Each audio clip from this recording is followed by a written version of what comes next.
नमस्कार दोस्तों स्वागत है आप सबका आपका अपना यूट्यूब चैनल सुरेश शाहदेव में। मैं हूं सुरेश शाहदेव। दोस्तों आज हाईकोर्ट की डबल बेंच की अदालत ने छठी जेपीएससी की परीक्षा को रद्द कर दिया है और उस पर संशोधित रिजल्ट निकालने की आज्ञा पारित किया है।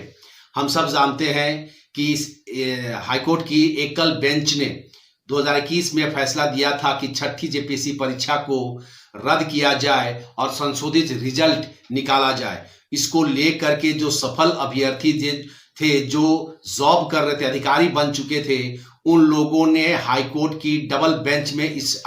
फैसले को चुनौती दी थी और हाईकोर्ट की double bench justice Ravi Ranjan और एस एन प्रसाद की अदालत में इस मामले की सुनवाई की गई और 20 अक्टूबर 2021 को ही इस पर फैसला आ गया था, लेकिन फैसला को सुरक्षित रख लिया गया था। और आज हाईकोर्ट की double bench justice Ravi Ranjan और एस एन प्रसाद जी की अदालत ने अपने फैसले को जारी किया है और इस फैसले के अनुसार एकल पीठ के जो आदेश था उस आदेश को बरकरार रखा है, यानी कि छठी जेपीएससी परीक्षा का जो रिजल्ट था उसको खारिज किया जाता है, उसको रद्द किया गया है एवं संशोधित रिजल्ट प्रकाशित करने का आदेश पारित किया गया है।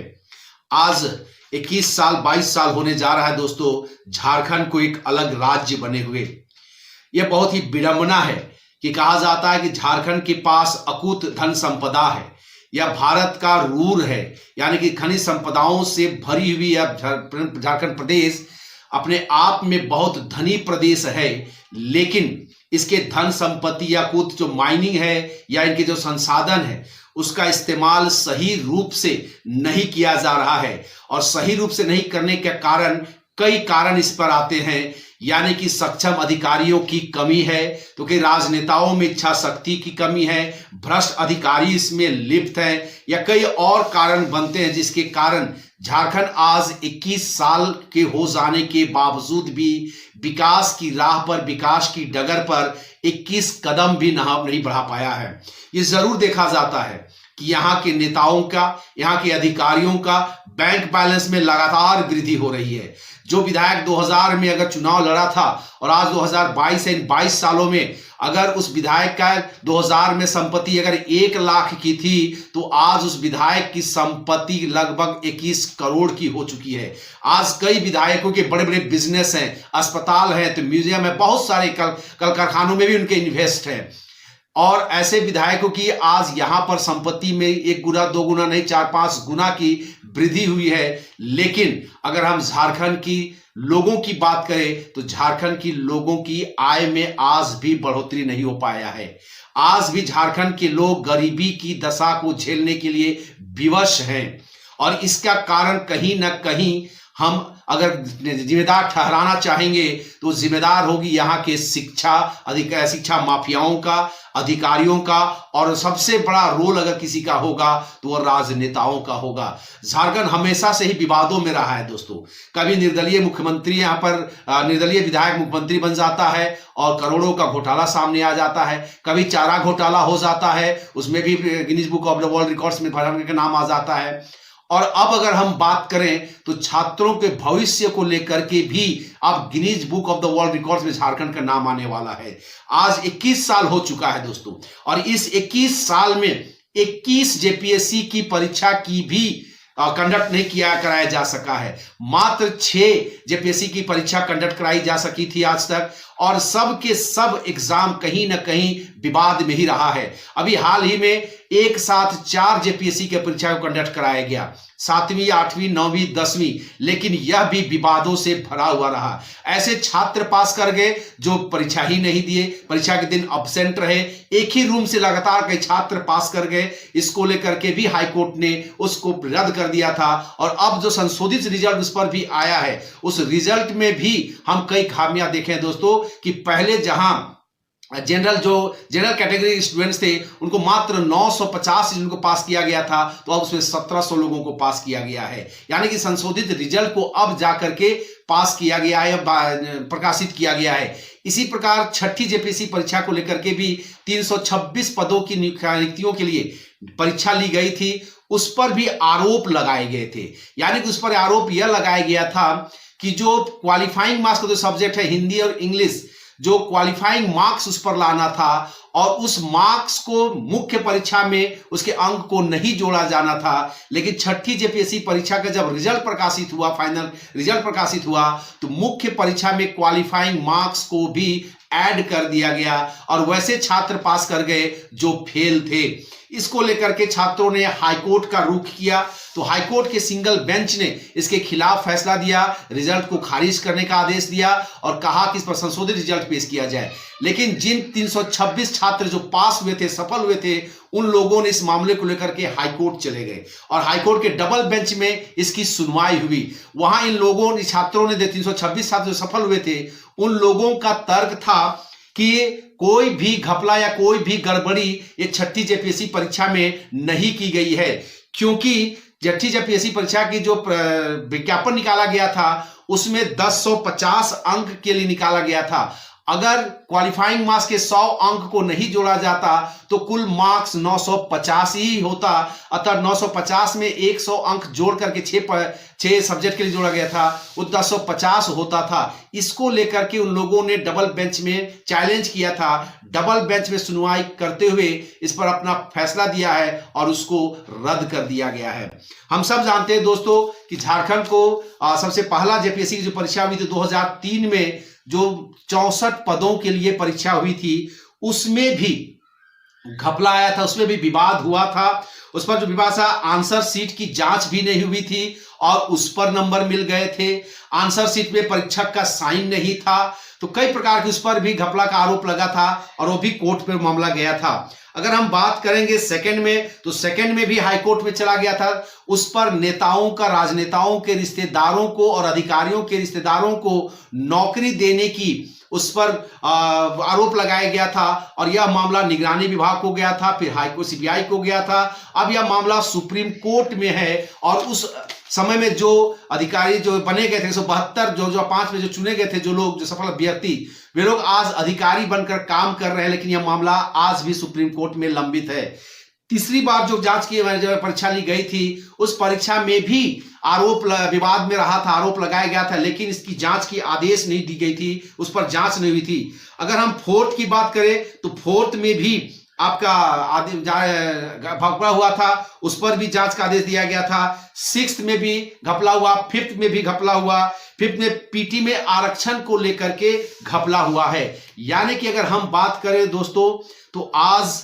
इस सब के लिए अगर कोई जिम्मेदार है, जो छात्रों के भविष्य के साथ जो खिलवाड़ हो रहा है, इस सब के लिए अगर हम आज किसी को दोष दें तो झारखंड के अधिकारियों को दोष दिया जा सकता है, झारखंड के नेताओं को, मंत्रियों को, जो नीतिगत फैसला नहीं ले पा रहे हैं। हम बात करें अब तक जेपीएससी की कुल परीक्षाओं की संबंध में, तो दोस्तों जो पहली जेपीएससी जी परीक्षा ली गई थी 2003 में और जेपीएससी का गठन जो किया गया था ये 2002 में किया गया था। उस वक्त इसके अध्यक्ष बनाए गए थे दिलीप कुमार और बाबूलाल मरांडी जी के कार्यकाल में इसका गठन किया गया था, लेकिन परीक्षा जो है शायद बाबूलाल मरांडी जी के कार्यकाल में नहीं ली गई थी। प्रथम जो सिविल की परीक्षा हुई थी उस पर 64 पदों के लिए परीक्षा ली गई थी। द्वितीय परीक्षा ली गई थी 172 पदों के लिए। तीसरी परीक्षा ली गई थी 242 पदों के लिए। चौथी 219, पांचवी 269 पदों के लिए, छठवीं 326 पदों के लिए सबसे ज़्यादा अब तक का,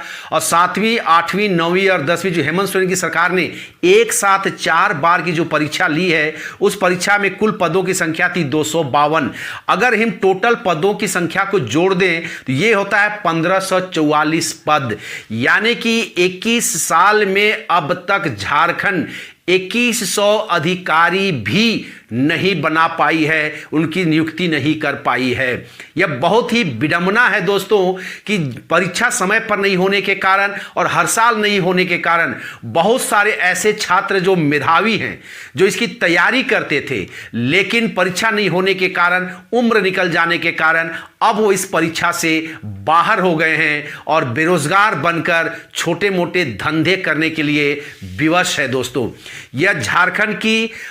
जो विकास है या झारखंड की जो बौद्धिक संपदा है, इसको कहीं ना कहीं एक प्रकार से उसको नष्ट करने की नीति के रूप में देखी जानी चाहिए दोस्तों, क्योंकि यहाँ के जो अधिकारी हैं या यहाँ के जो नेता हैं, कभी वे लोग झारखंड के हित में नहीं सोचते हैं या झारखंड के हित में कभी भी कोई फैसला नहीं लेते हैं। आज तक जो भी फैसला लेते हैं सबसे पहले अपना निजी हित देखते हैं, उस पर उनकी कमाई होगी या नहीं, इससे उनको क्या फायदा, इससे उनके दल को क्या फायदा, इन सब को देखा जाता है। उसके बाद ही इस पर कोई ना कोई फैसला लिया जाता है। तो यह कह सकते हैं दोस्तों, यह झारखंड के युवाओं के लिए, जहां पर कहा जाता है कि झारखंड का मुख्यमंत्री युवा है और वो युवा मुख्यमंत्री भी सही फैसला नहीं ले पा रहे हैं, तो इसके लिए कहीं ना कहीं झारखंड की नियोजन नीति हो, चाहे आरक्षण नीति हो या सक्षम पदाधिकारी,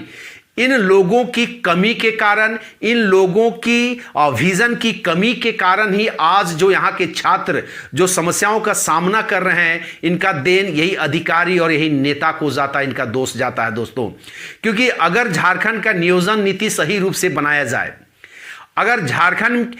की जो नीति है झारखंडी हित के लिए बनाया जाए, झारखंड में आरक्षण पर क्या होगा, झारखंड में जब परीक्षाएं कंडक्ट की जाती हैं, विज्ञापन में आपने क्या कहा है और परीक्षा के समय आप क्या कह रहे हैं, इन दोनों में जब तक समानता नहीं होगी, इसको बार बार इस पर विवाद होगा और बार बार ऐसा मामला कोर्ट जाएगा और यह कहीं ना कहीं रद्द होगा और इसकी खामियाजा कहीं ना कहीं झारखंड के उज्जवल भविष्य युवाओं को झेलना पड़ता है दोस्तों। अभी हाल ही में जो हेमंत सोरेन सरकार ने जो नियोजन नीति बनाई है दोस्तों, इसमें भी खामियां हैं। मैं बार बार इसे पहले के भी वीडियो में कह चुका हूं कि इसे भी कोर्ट में चैलेंज किया जा सकता है। अभी जो नियोजन नीति बनाई गई है उसमें कहा गया है कि जो अभ्यर्थी या जो छात्र झारखंड से मैट्रिक पास करेगा वो झारखंडी होगा। यानी कि कोई भी विद्यार्थी कहीं का भी हो, वो बिहार का हो, उड़ीसा का हो, बंगाल का हो, छत्तीसगढ़ का हो, उत्तर प्रदेश का हो, वो 1 साल 2 साल के लिए यहां पर आए, प्राइवेट स्कूल से, प्राइवेट संस्थानों से अपना नामांकन कराए, रजिस्टर्ड कराए और 2 साल में झारखंड का परीक्षा दे और झारखंड का मूलवासी बन जाए। और जो झारखंड के मूलवासी हैं उनके लिए क्या है कि जो जनरल है, यानी कि जिनको आरक्षण नहीं है, एसटी एससी ओबीसी को छोड़ करके जिनको आरक्षण नहीं है, वैसे गार्जियन के बच्चे अगर झारखंड से बाहर रहकर पढ़ते हैं तो झारखंड में नौकरी करने के लिए वे उपयुक्त या अभ्यर्थी नहीं हो सकते हैं। क्या कमाल का डिसीजन है दोस्तों। जो झारखंड का मूलवासी है, मैं स्वयं झारखंड का मूलवासी हूं, मेरा 2000 साल का इतिहास है झारखंड में, शाहदेव परिवार का, नागवंशी डायनेस्टी का मैं एक वंशज होने के नाते, अगर मेरा बेटा मान लीजिए कहीं और जाकर पढ़ रहा है, लेकिन जब वो पढ़कर वापस झारखंड में आएगा तो झारखंड में नौकरी नहीं कर पाएगा क्योंकि वो झारखंड में नहीं पढ़ा है। लेकिन वो आदमी नौकरी प्राप्त कर लेगा जो झारखंड से मात्र 2 साल पहले आया है और 2 साल पहले झारखंड का मैट्रिक परीक्षा पास कर लिया है। अगर इसको भी, इसके आधार पर भी अगर झारखंड में परीक्षा ली जाएगी और नियुक्ति दी जाएगी तो यकीन मानिए दोस्तों, इसे भी कोर्ट में चैलेंज किया जाएगा और इसको लेकर के भी जो नियुक्ति होगा वो भी अधर्म में डल जाएगा, अधर्म में पड़ जाएगा। यानी कहीं ना कहीं हेमंत सोरेन सरकार स्वयं चाहती है कि अभी मैं खुद नियुक्ति ना निकालूं। 2021 वर्ष को उन्होंने नियुक्ति का वर्ष घोषित किया था, लेकिन एक भी नियुक्ति नहीं निकाल पाए। रघुवर जी की सरकार ने जो नियुक्तियां निकाली थी उसको इन्होंने रद्द कर दिया और वो कहते हैं नियुक्ति वर्ष है। तो झारखंड में रहना और नहीं रहना अब यहाँ के युवाओं के लिए बहुत बड़ी समस्या बन गई है दोस्तों। क्योंकि अगर यहाँ रहते हैं, चूंकि ये पहाड़ पर्वत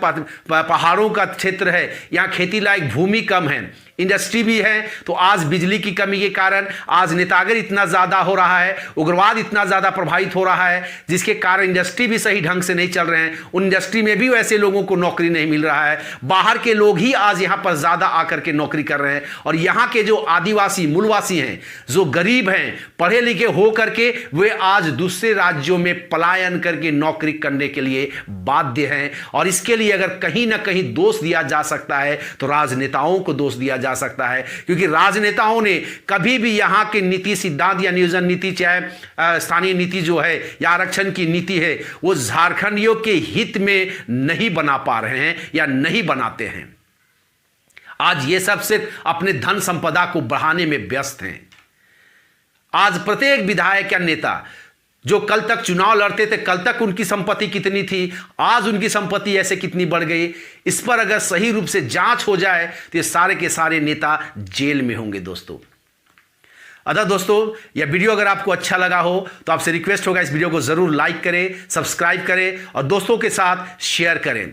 सब्सक्राइब करने से पैसा नहीं लगता है दोस्तों, लाइक करने से भी पैसा नहीं लगता है दोस्तों, बस आपका प्रेम, आपका अपनापन, आपका आशीर्वाद और प्यार के रूप में मुझे मिलता रहता है, हौसला अफजाई होता है और मैं ऐसी वीडियो लेकर बनाने के लिए उत्सुक हो जाता हूं। इन्हीं सब को लेकर के मैं आपसे रिक्वेस्ट करता हूं कि इसको जरूर लाइक करें और सब्सक्राइब कर दें दोस्तों। तब तक के लिए दोस्तों नमस्कार, जोहार, जय।